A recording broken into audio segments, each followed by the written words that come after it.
Jo, čaute, zdraví vás Banánko. Som tu znova, ale teraz bez Mati. Ako vidíte, mám tu ešte bordel. Počúvam pesničku a papám segedín, ktorý mi spravili v avióne narýchlo. A tento vlog vám točím z toho dôvodu, že mám jednu novinku a je to pre mňa fakt veľká zmena, čo som aj nečakala, že si to dneska dám spraviť, ale proste nakoniec ma prehovorila moja kadernička. A takto to dopadlo.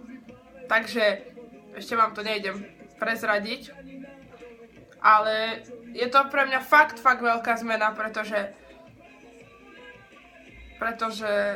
neviem, vyzerá to tak divne, teda píšete mi už komentáre na Facebook, že to vyzerá dobre, ale ja sa cítim ešte jak osratý vtáčik, pretože to je čerstvo natreté na mojej hlave a je to také blbé, no. Keď ma Maťa uvidí, tak ma asi aj zabije. Horšie na tom je, že ma zabije niekto iný. Úprimnú sústrasť, Aťka. Ale nie, tak ja vám to teraz ukážem, dobre? Čakajte, ja to musím si napraviť. A je to fakt pre mňa veľká zmena, pretože ja som vždycky mala toto celé hnedé a iba toto vlastne hore mi to spravila na blond. A teraz ráno ma ostrihala, potom mi dala blond melír a nakoniec vymyslela, že či nedáme celú hlavu na blond. Ako klasickú farbu. A ja iba rozmýšľam a hovorím, dobre, že minule sme si dali červenú, tak hovorím, že to zaexperimentujeme. A už strašne dlho som sa chystala na túto farbu, ale nikdy som nemala odvahu a nevedela som, ako to bude vyzerať na mne. Ale akože všetci, čo vravíte, čo mi píšete, tak to vraj vyzerá dobre, len ono to teraz nevyzerá tak, ale toto mám tu také svetlé a tuto na slnku toto je úplne také žlté.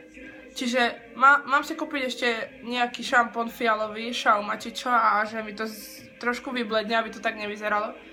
Ale čo ja som celkom spokojná s tým.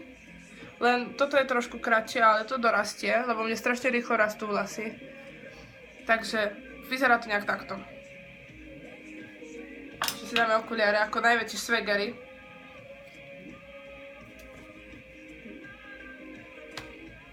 Tak.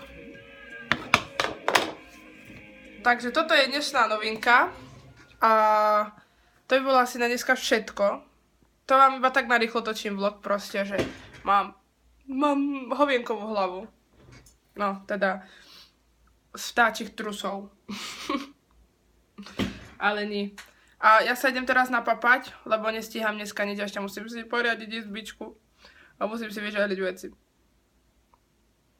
Takže možno, že budem začať ešte ďalší vlog zajtra, ale to už možno, že s Maťou, lebo aj s ňou som už dlho nebola, asi týždeň. Takže mala by som sa už aj jej ozvať. Už od nudy nevie, čo robiť, tak doma točí hry asi. Takže možno, že budem mať svoj kanál s hrami. Možno. To ešte sa neviem. Dobre, takže nezdržujte ma tu veľmi dlho a ja sa idem najesť a čaute.